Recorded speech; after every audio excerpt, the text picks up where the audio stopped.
Mayor Duggan, who has regular meetings with constituents, wound up having to go to Zoom. So he was having Zoom calls, that he does every week with just residents. And this woman back in April of 2020 said, I didn't have a funeral for my mom. We have to do something. You need to do something to honor all of these folks who are just dying. And that April, by that time, I had lost 8 friends.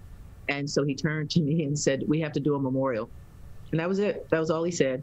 So the first thing I did was try to figure out, how can we have a memorial that people can't come to? And then I thought, how can we have a memorial that means something? I mean, it can't be just an announcement or speeches. And so right about that time, and I don't remember the timeline, they announced that there wasn't going to be a dream cruise. And I went, oh, we can do it with cars. And then I said, well, nobody's just going to drive around and say, okay, let me drive around. And I said, well, they need to have something to look at. So there was this progression of thoughts that I had with Gretchen Whitmer in my head saying, social distance masking, you cannot gather.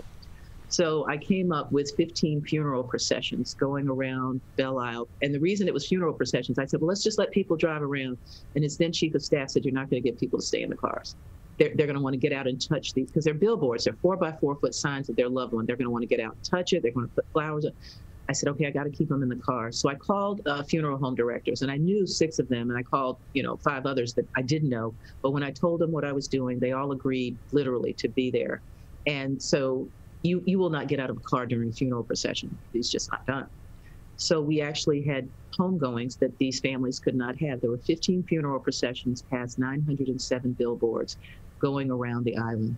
And I want to thank WRCJ Radio, because they provided the soundtrack with classical and gospel music. So we had everyone turn their radios to the same station, because we couldn't have bands or singers, or would have loved to have the symphony out there. And so they drove around to this soundtrack, past those photos. And then we kept them out for 2 more days so they could go back. And people had barbecues, they had prayer sessions. They just these gatherings around these photos. And when it was over, we gifted the photos, these billboards, to the families.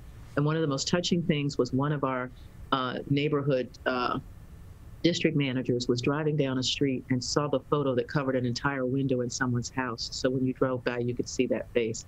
And that was just really moving for me. So it was a way to bring some closure to families who didn't have a chance to. And it was the largest public art the city has ever done. So I was really, really thrilled, and have to thank those folks who were out there with me, pounding signs and making sure they didn't go into the river on the day. We almost had one of those days where it's like, get the signs, don't let the signs blow away. It just worked. It worked. So thank you.